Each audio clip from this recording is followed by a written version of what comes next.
The song Don't Let This Touch You, written by Gord Downie, is about the traumatic experiences the Native students went through while attending residential schools in Canada. The song starts off as Chani is lying in bed trying to fall asleep, when suddenly a man who works at the school comes into the room and sexually assaults Chani.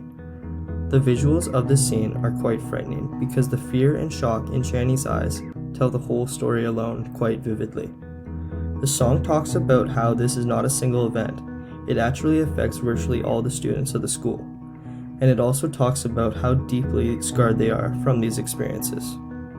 The song concludes as it touches and hints to Chani's feelings and how he wants his dad to save him from this awful experience.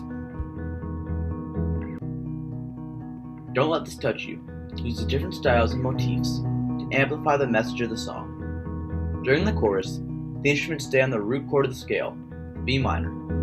The singer, Gord Downie, is singing in F. The E is a perfect fifth away from the B, which makes it the second most stable note. Gord Downie doesn't sing the perfect fifth. He sings the semitone higher F.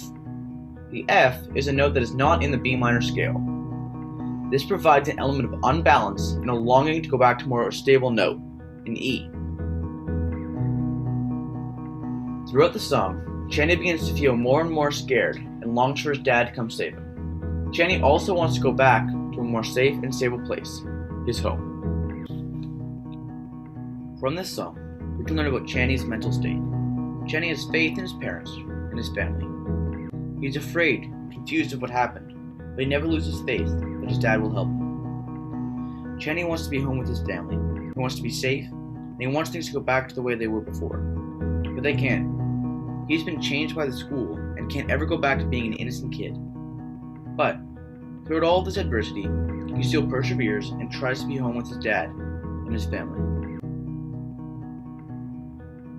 Going into the project, we all knew very little about Chani's story. We knew the whole idea of residential schools and the hardships with the natives, but only to a certain degree. In this song, the only connection we could make with information we already knew was the occurrences in the residential schools.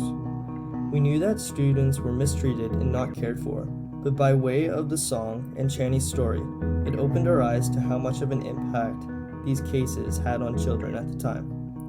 Another connection that we can make from information we learned along the way is the answer to the question why Chani found himself alone and lost on the railway tracks in the first place. By way of this song, we know that the memories of the nights like this one were too much for Chani to handle, making him feel like the only thing he could do was risk his life to get as far away from the problem as possible and try to find safety in his own home. Now that we know Chani was abused by the priest, the reason in his desire to get away is very apparent. Gord Downie never says that Chani was abused, but we understand what the word "this" means with the use of visuals given by Jeff Lemire. One visual of the priest's hand in the cloud above Chani shows that the memory of abuse were still fresh in Chani's mind. What can be taken away from the song and visual is that abuse doesn't just affect a person physically, but also mentally. It will stay with a person long after it happened. We also know that it can make a person feel ashamed and angry, and how it drove Chani Wenjack to flee into the wild only to be chased down by his memory.